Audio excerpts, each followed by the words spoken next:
"There's a room at my place that stood empty 9 years," he said. "Take it and don't thank me for it." Snow was melting off the ledgers on the counter between them. 2 of them, cloth-bound, water-stained at the corners, unopened by anyone but her for 11 years. Sally Haywood was 37 years old and owed $400 on a lumber yard that had burned before she ever learned to keep books. Her name sat under her father's on every note he signed, and the county tax assessor had just found a new value in her 4 acres of scrub and cottonwood, a number so generous it would take everything she had and then the land itself. She had 60 days. She painted faces at county fairs for $2 a portrait, and the fairs were over until June.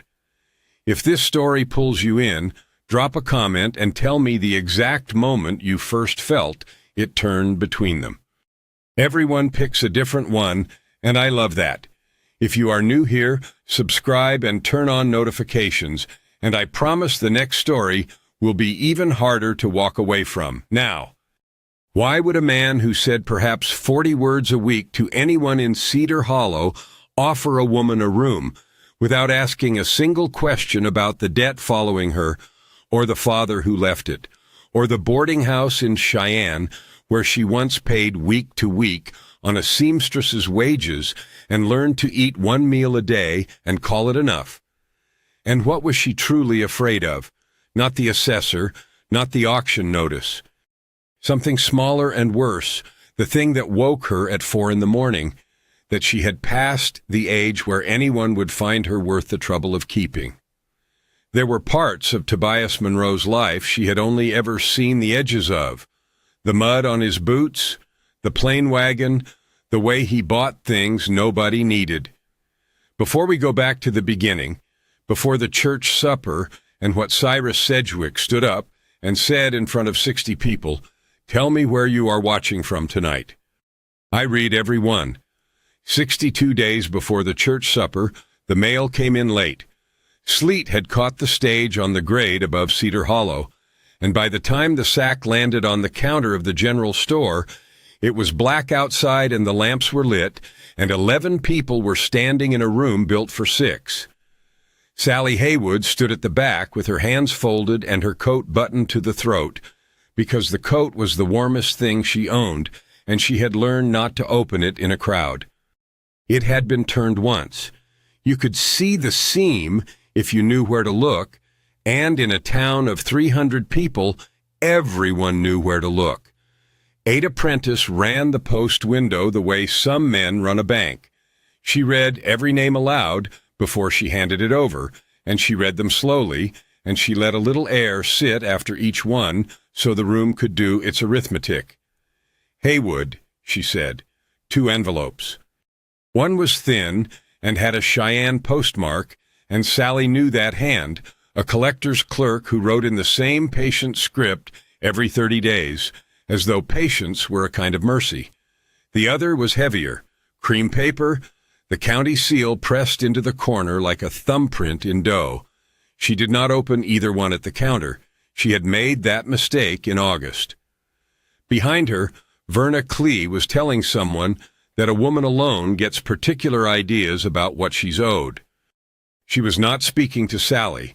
She was speaking near her, which in Cedar Hollow was the same instrument played softer. Here is what the town knew, or believed it knew. Amos Haywood had come up from Nebraska with a wagon of tools and a talent for shaking hands, and he had built a lumber yard at the south end of the flat, and he had painted the sign himself in white letters 2 feet high. Haywood and Daughter. She had been proud of that sign. She had been 26 years old and proud enough to walk the long way home just to pass it. The yard burned in a dry October. Her father died 14 months after that, in a bed she paid for, still talking about a new mill site in the foothills. And when the notes came due, it turned out that every last one of them carried her name under his, because he had thought it looked handsome there, and because she had signed where he pointed without reading, the way a daughter does. $400. The sign was still standing out on the flat, scorched down one side, and the words Haywood and daughter were still legible if the light came in low. A failed business that wore both their names, and only one of them left to answer for it. She was 37 years old. That number did a specific kind of work in a town like that one. It was not old. It was simply past the point where a woman's future is discussed with any real interest. At 27, she had been a girl with prospects and a father's yard behind her. At 37, she was an arrangement the town had already settled on. Miss Haywood, who paints likenesses, who keeps to herself, who will most likely go on keeping to herself. People were kind to her the way they were kind to an old dog. Fond, and not planning around her. She painted faces at county fairs. $2 a portrait, charcoal under drawing, oils if they had the money, and the patience to sit. She was good, better than good, though nobody in that store would have known the difference between a likeness and a mirror. Fairs ran May to September. It was the last week of October, and the next one opened in June. Outside, the sleet had turned to something finer and quieter. She got as far as the horse trough before she opened the cream envelope, because she could not carry it all the way home unopened, and because the lamp through the store window was the only light she had. The county tax assessor had reassessed her 4 acres. 4 acres of scrub and cottonwood at the edge of nothing, land nobody had ever wanted, land her father had taken in trade for a debt he never collected. Cyrus Sedgwick had found a value in it, a number she had to read twice. Beneath the number was a date, and beneath the date, in that flat official language that never raises its voice, the word forfeiture. She stood there and did the sum in her head, and it came out the same 3 times. She had 60 days. 60 days, and one thing worth selling, which was the land itself, and she could not sell the land to pay the tax on the land, and the man who wrote the number knew that when he wrote it. She heard the store bell behind her. Then boots on the boards, unhurried. Tobias Monroe had been at the far end of the counter the whole time, and she had not noticed him, which was ordinary. He was 35 years old, and he spoke perhaps 40 words a week to anyone in Cedar Hollow, and he wore his hat indoors, and he had a beard that had gone a little pale at one corner of the jaw from an old scar nobody had ever asked about. He hauled timber. That was all she knew.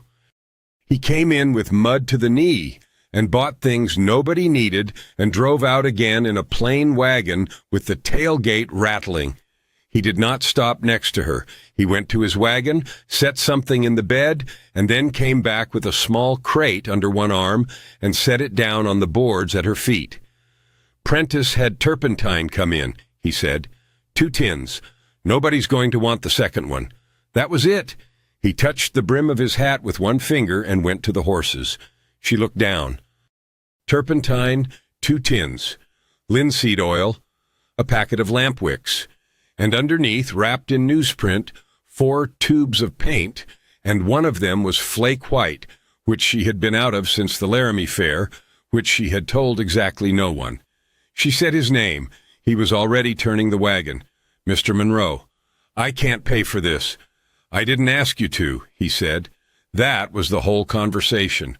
Not an offer, not a kindness announced, just a crate on wet boards and a man who did not wait to be thanked. She carried it home the 1.5 miles to the house her father built, and she set it on the table, and she sat with her coat still buttoned, and she did not cry, because she had gotten out of the habit of that in a boarding house in Cheyenne, where the walls were thin, and the rent came due every Saturday, and 1 meal a day was a thing you could learn to call enough. Something else. Another small thing she noticed and set aside, and did not understand for weeks.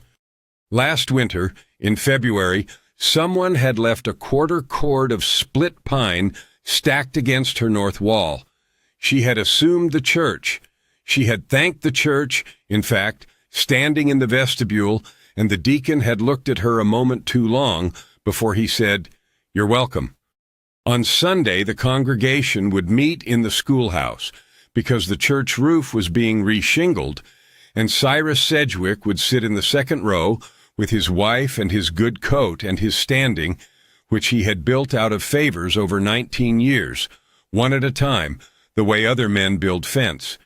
He had already been promised something for her 4 acres. She did not know that yet. Cyrus Sedgwick kept a book too, not a ledger of figures, a ledger of favors, held in his head, 19 years deep. Every man in Cedar Hollow entered on one side or the other. He knew who had borrowed a team and never mentioned it after. He knew which deacon had a brother with a lien. A man who builds that way never quite stops building, because a kingdom of favors has no walls, only debts, and debts can be forgiven by anyone at any time.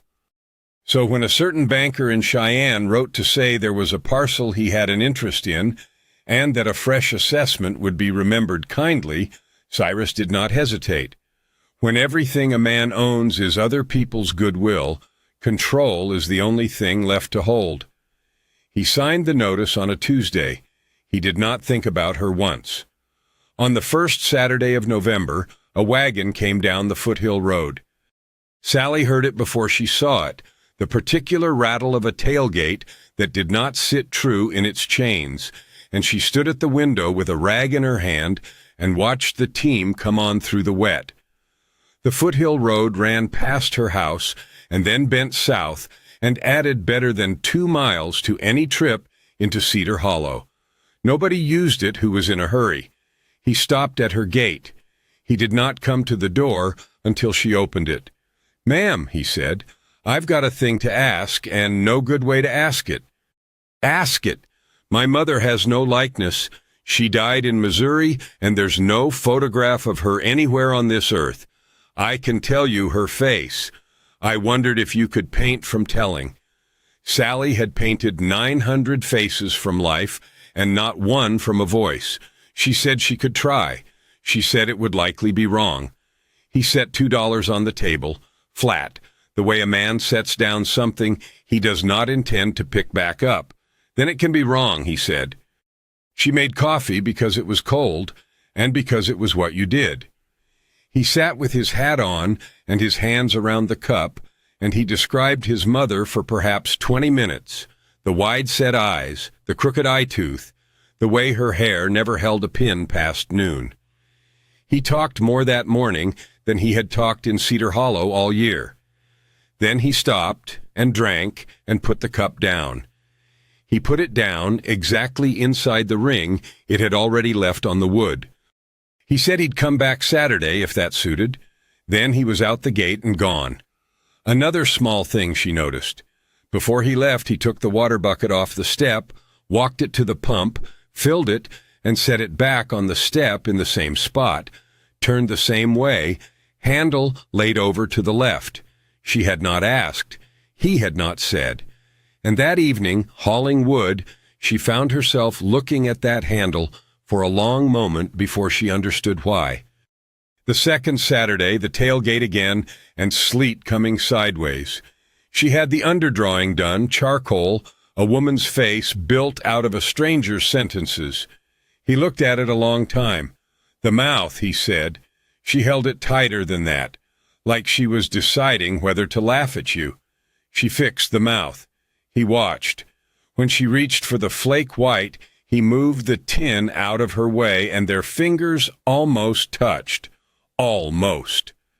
She took her hand back first, and neither of them said anything about it, and the sleet went on ticking at the glass.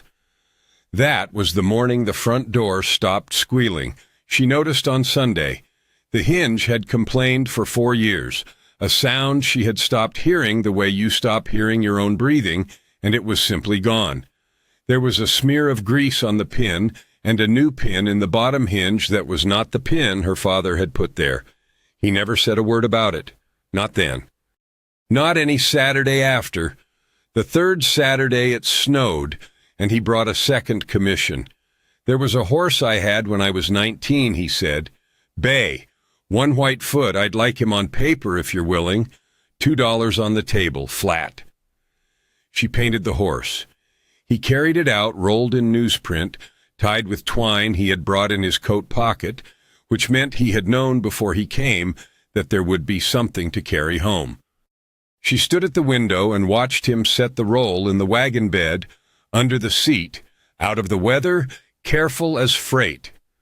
Where did they go, those paintings? She never asked.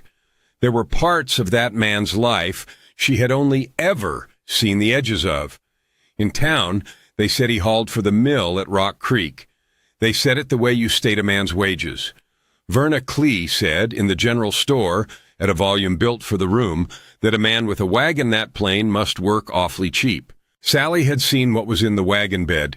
Straight pine, clean-limbed, no rot, the kind of timber that does not come off leased ground or a bad claim. Somebody in the foothills owned standing timber worth more than the whole flat, and hauled it himself, in a wagon with a tailgate that would not sit true. She did not do the arithmetic. She had 47 days left, and no room in her head for anyone else's ground. This was what she was doing at 4 a.m, all that November, before the stove caught and the windows went gray. There was a floorboard in the back room, third from the wall, and under it a flower crate, and in the crate 2 cloth-bound ledgers, water-stained at the corners from the night the yard burned. Her father's hand in the first 100 pages, and hers in every page after. Every load in and out of Haywood and daughter. Dates, buyers, board feet. Who paid, who promised, who signed, and who only nodded. She had kept those books better than that yard ever deserved. And when the notes came due, she had learned what the town would do with a woman's account of a dead man's business. So she had put them under the floor. 11 years. Not out of shame, not out of grief, just because nobody had ever asked her for the truth in her own handwriting, and she had stopped offering. Some mornings she lifted the board and looked at them and put the board back. The 4th Saturday, the 5th, the 6th. Snow came for good in the 3rd week of November and stayed. He came anyway. Bread, once from Prentice, half a loaf, set on the table as though he had absent-mindedly bought too much for one man, which was a lie so plain she let it stand. A packet of tea he said he did not drink. A pane of window glass, cut, the exact size of the cracked pane in her north window, which he said had come with a load and was of no use to him. Of no use to him, cut to the inch. Another small thing she noticed. He never once looked at the house the way other men looked at it, tallying what was falling down. He looked at the walls the way a man looks at work that was done by somebody who cared. And one morning he ran a thumb along the door casing and said, "Whoever hung this knew what he was about." "My father," she said. He nodded, and that was all, and he never asked what had happened to him. She had spent 11 years bracing for that question in every doorway in Cedar Hollow. No questions, no pity, just a thumb on a door casing and 4 words of respect for the dead. She could have wept. She poured coffee instead. He drank 1 cup, never 2. He set it down inside the ring every time, so exactly that by December there was a dark circle worn into the pine at that place at her table, and she caught herself one Tuesday wiping around it instead of across it. You should know what she had not let herself feel yet. Not hope, nothing that large. Something plainer and more dangerous. On Friday nights, she began cleaning the lamp glass. She banked the stove higher. She set out 2 cups before there was any reason to, and then stood there looking at the second cup, 37 years old, a woman who had learned to eat 1 meal a day in Cheyenne and call it enough, and thought, this is how a person gets foolish. She set the second cup out anyway. The 7th Saturday, the drifts came to the top of her fence rails, and she could not have walked to town if the town had been burning. She woke to a sound at 6 a.m. Chain and harness and a horse blowing out in the dark and the low grinding of runners. When there was light, she went out. Someone had broken the road. A single track, wheel and hoof, cut all the way from her gate to the bend where the county road came in, packed down hard enough to walk on. There was no wagon and no man. There had been no knock. He had come out in the black before dawn, broken 2 miles of drift with his own team, and turned around and gone home without letting her thank him. That afternoon she walked into Cedar Hollow on that track with 3 finished portraits under her arm and her coat buttoned to the throat, and she did not once feel the cold. The 8th Saturday he stayed 40 minutes and said perhaps 30 words. She had begun to hear the ones he did not say. Because the coffee was hot, and the hat stayed on, and his boots stayed in the doorway where the mud could do no harm, and every single Saturday, without fail, the bucket went back on the step with the handle laid to the left. The 9th Saturday she asked him a question. "The mill site," she said, "up in the foothills. My father talked about it till the last night. Is there anything up there?" He looked out the window a while. "There's timber," he said. "Good ground." Then he stood and put the cup down in its ring and said he'd be by. On the Wednesday after, Ada Prentice leaned across the post window and lowered her voice, which for Ada was an event. "Mr. Sedgwick's been in twice this week asking about Monroe's hauling," she said, "wanting to know whose timber it is, wanting to know if there's a bill of sale anywhere in this county with that man's name on it." Sally stood with her mail in her hand and the ring of a coffee cup worn into her table 1.5 miles away, and felt the floor of the winter shift under her. 21 days left. Cyrus Sedgwick did not raise his voice in the general store. He never had to.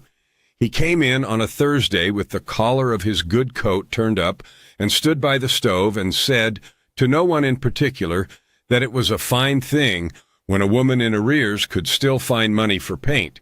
He said it pleasantly. He said it the way a man remarks on the weather. Then he bought a paper of pins he did not need and went out, and by Saturday the sentence had grown legs and walked itself into every kitchen on the flat. By Sunday it had a shape. Miss Haywood had found a way to pay, and it was not painting. Verna Clee did not say the word. She said in the schoolhouse vestibule that some arrangements are private, and it was not for her to judge, which is the only sentence in the English language that judges twice. Sally heard it the way you hear water under ice. On Monday, 2 men she did not know were walking her 4 acres with a chain and a rod. They did not come to the door. They set stakes with red rag tied to them, one at the cottonwoods, one at the fence corner, one out where the ground fell away, and they were gone before noon. She counted the stakes from the window. 6. On Tuesday, Ada Prentice read her name aloud and handed over a second envelope with the county seal on it. An addendum. That was the word at the top. Improvements previously unrecorded, it said. Timber value on the standing cottonwood assessed. A new figure sat under the old figure, and the new figure was near double, and under that the same flat word, forfeiture. She read it beside the horse trough because that was where she read things now. 21 days had become 19, and 19 days would not buy a number like that if she painted every face in Wyoming territory. And she understood it now, standing there in the cold with her coat buttoned to the throat. The addendum was not really about her cottonwoods. A man who wanted her 4 acres for a banker did not need to double her debt. He had already made it impossible. He had doubled it to say something out loud without signing his name to it, and what he was saying was, I know who has been coming down the foothill road. Cyrus had gone looking for a bill of sale with Tobias Monroe's name on it and had not found one, and that was not the same as finding nothing. A man with 19 years of favors in his head knows exactly what an unexplained wagon is worth. If he could not price the timber, he could price the reputation of the man hauling it. Friday night, Sally cleaned the lamp glass out of habit and stopped with the rag in her hand. She thought about the deacon's look in the vestibule. She thought about how long a whisper lives in a town of 300 people, and how it does not attach to the woman only. It attaches to whoever is seen at her gate. It attaches to a quiet man who spoke perhaps 40 words a week and had never once in his life had to explain himself to anybody. She put out 1 cup.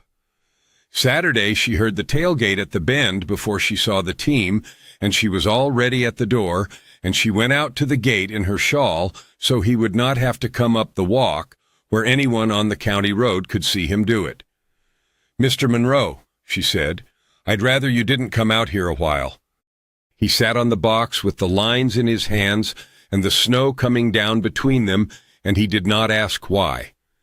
He looked at her a long moment, longer than he had ever looked at anything in that yard. "All right," he said. Then, quieter, "Is it the road, or is it me?" "It's neither," she said, and she knew as she said it that it was a lie, and that he knew, and that he would let her have it. He turned the team. She stood at the gate until the rattle was gone. Then she went in and looked at the ring worn dark into the pine and the bucket on the step with the handle still laid to the left, and 19 days, and no one coming Saturday. Act 4, storm and confession. The storm came in on a Wednesday, and the wind did not stop for 3 days. She heard it before she felt it, which is how it always went out on the flat. A long, low note up in the cottonwoods, like somebody drawing a bow across a wire, and then the shutters started their small knocking and did not quit. By noon, the world outside the north window was white on white, with no line where the ground ended. She fed the stove and counted the woodpile with her eyes and got a number she did not like. On the second day, she made a decision she would think about for the rest of her life. Her father's tools were in the shed: a ripsaw, 2 draw knives, a set of chisels in a roll of oiled canvas that had come up from Nebraska in a wagon. Not worth 19 days. Worth something. Prentice would take them on account, and account was a word that could still be stretched. She wrapped the roll in a grain sack and went out at first light on the third day, when the wind had dropped enough to lie to her. She got a mile. The track Tobias had broken 3 weeks before was gone under new drift, and the wind came back around out of the northwest with snow in it like sand, and the cold went through the turned coat at the seam. She could not see the county road. She could not see the fence. What she could see, off to her left, where the Barham Range began, was the black corner of the line shack they used at calving, and she went to it the way water goes downhill. The door was not locked. Nobody locks a line shack. Inside there was a bunk with no blanket, a sheet iron stove, half a candle, and a coffee pot with an inch of last spring in the bottom of it. She got the stove going with a broken crate and sat on the floor beside it with her father's chisels across her knees and listened to the wind hunt around the corners of the building. The sound of it. She would remember that. Not a howl. A pressure, a long, steady pushing, with the stovepipe ticking against its collar every few seconds, like something counting. She was not afraid of dying out there. She was 37 years old and had done her arithmetic on worse nights. What she was afraid of, sitting on that floor, was that if she did not come home, it would take Cedar Hollow 4 days to notice, and the first person to say anything would say it by the stove at Prentice pleasantly. She heard the chains before dark, chain and harness and a horse blowing hard, and then a tailgate that did not sit true, and then boots in the snow, and then the door came in on a wall of white, and Tobias Monroe stood in it with his hat crusted and his beard gone solid gray with ice. "Your door was shut, and your stove was cold," he said. That was all. He had gone to her house first. He had found the house empty and gone looking, in that on the range in the dark coming down. He brought in an armload of split pine from the wagon bed and built the fire up properly, and then he went back out twice more and came in with bundles wrapped in a tarp and dropped them on the bunk. Blankets. 6 of them, gray wool, mill-edged, still in their paper bands. Sally looked at them a long moment. Prentice had carried blankets like those in November, and she had priced one and put it back on the shelf and walked out. "You bought every last blanket in that store," she said. He unbuckled a strap and did not look up. "There was a run on them," he said. There was not. She knew there had not been.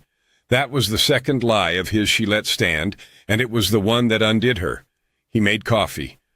1 cup, because there was 1 cup, and he handed it to her and stood with his back against the door where the draft came in. Another small thing she noticed. He had 4 inches of snow melting off him, and he did not go near the stove. He stayed at the door and let her have the heat, and he did it the way a man stands where he has always stood. "You broke that road in November," she said, "before daylight. Road wanted breaking.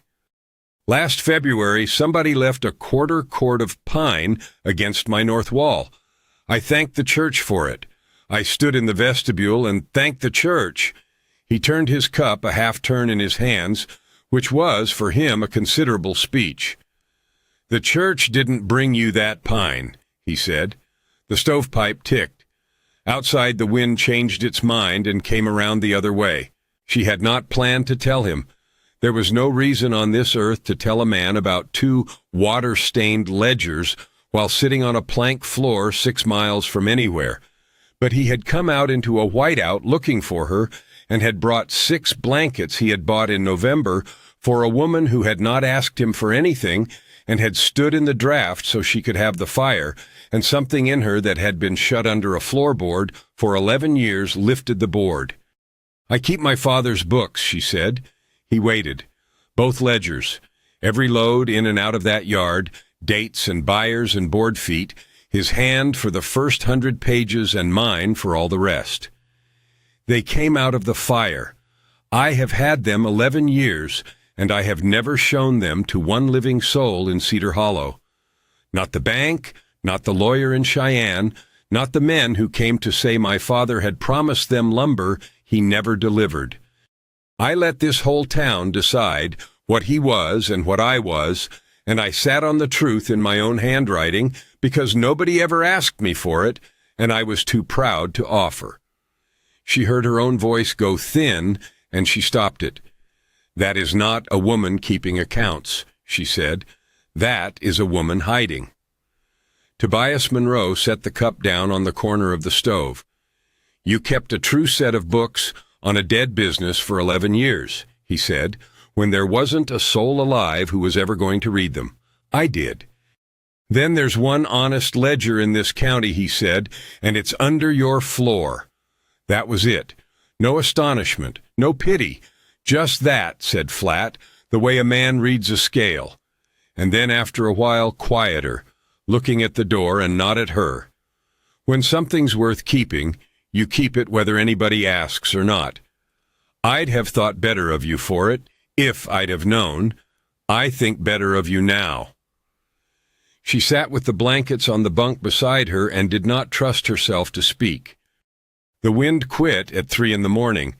She woke into a silence so complete it had a ring to it, like a struck glass, and he was asleep, sitting up against the door with his hat on and his arms folded, and she lay there in gray wool and listened to nothing at all for a long time.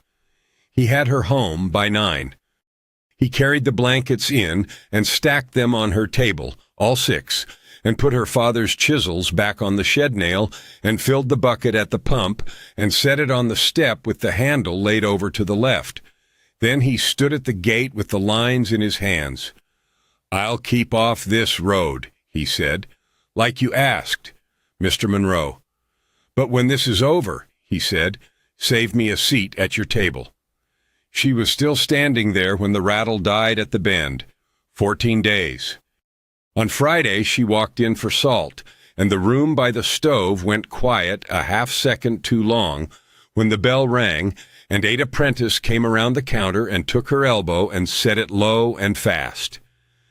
"Sedgwick's been to the sheriff," she said. "He's saying that timber Monroe hauls isn't his to haul. He's saying it's stolen off the Rock Creek lease, and Sally, he's saying it out loud at the supper Sunday. Sunday came clear and hard, 4 degrees at first light, the kind of cold that makes every sound in the world arrive too close. She heard the schoolhouse before she reached it. 60 people in a room built for 40, the scrape of benches, forks on tin, a hymn finishing ragged in the back where the men sang late on purpose, lamps in every window, the smell of scorched coffee and ham. Sally Haywood came in with her coat buttoned to the throat and a grain sack under her arm, and she set the sack on the floor beneath the trestle table where the pies were, and she sat down on the end of a bench and ate nothing at all.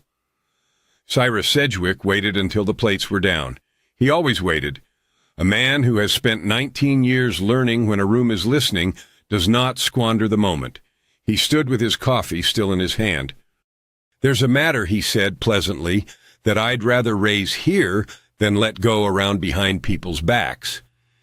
Then he laid it out the way he laid out numbers, that there was a man hauling saw timber out of the foothills all fall and winter, that the only lease on that water was the Rock Creek lease, that he had searched the county records himself, personally, at some cost to his own time, and there was not one bill of sale, deed, or timber contract in Cedar Hollow carrying the name Tobias Monroe, that he had spoken to the sheriff, that a man who cannot show paper is a man hauling somebody else's trees.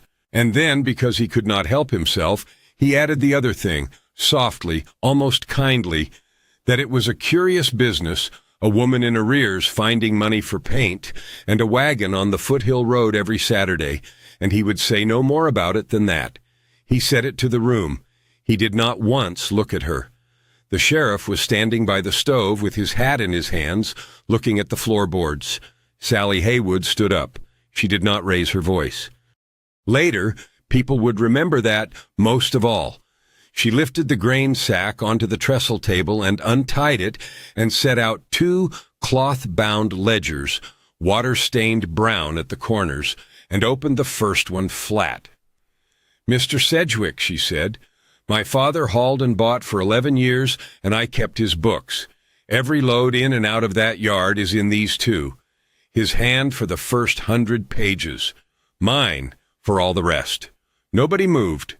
The Rock Creek lease is in here," she said.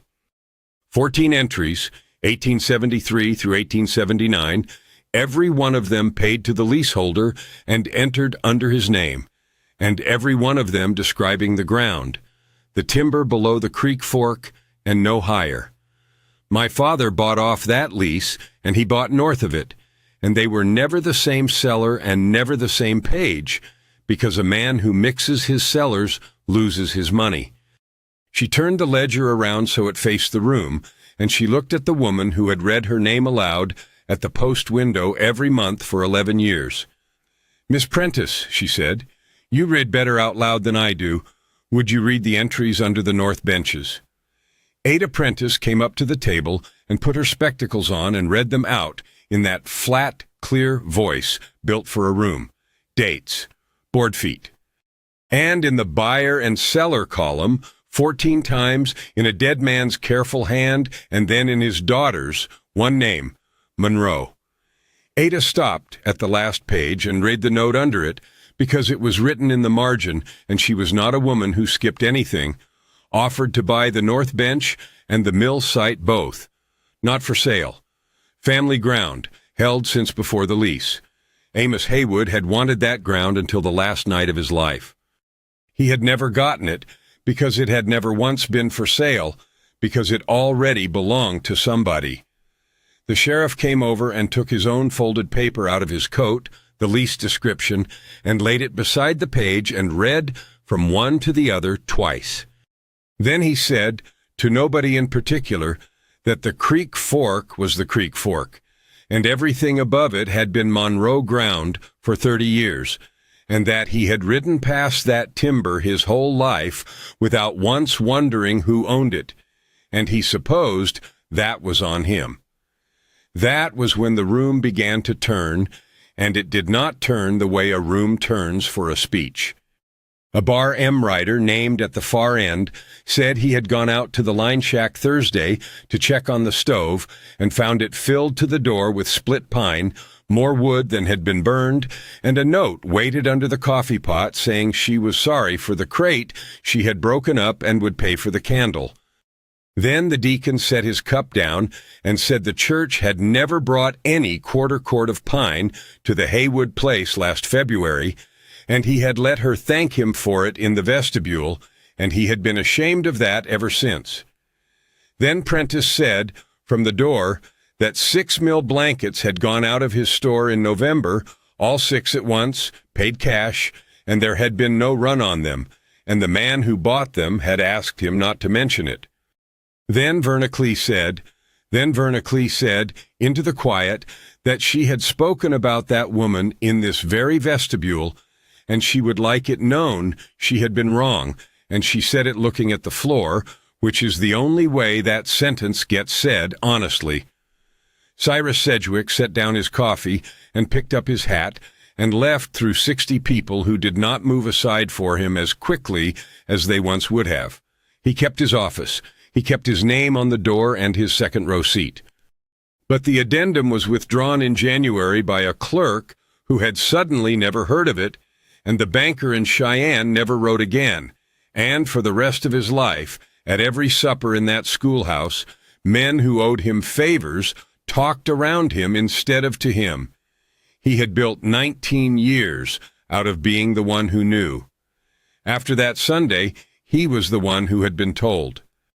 The $400 was paid in February, in full, at the bank in Cheyenne, in cash, by a man who would not put his name to the receipt and could not be argued with about it.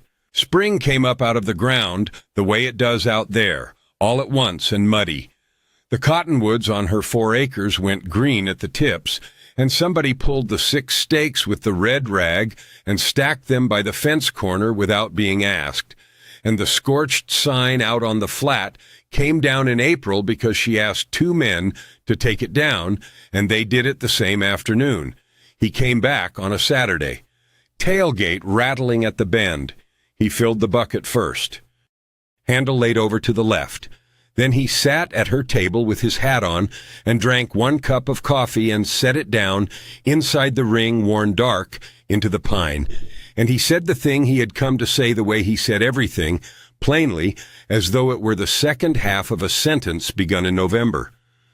"There's a room at my place that stood empty 9 years," he said. "Take it, and don't thank me for it." She did not answer with words. She got up and took the 2 ledgers off the shelf and carried them out and set them in the wagon bed, under the seat, out of the weather, careful as freight.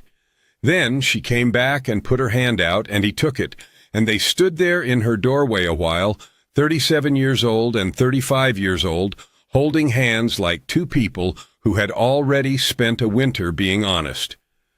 "There's a mill site up there," he said. "Your father had the right eye for it.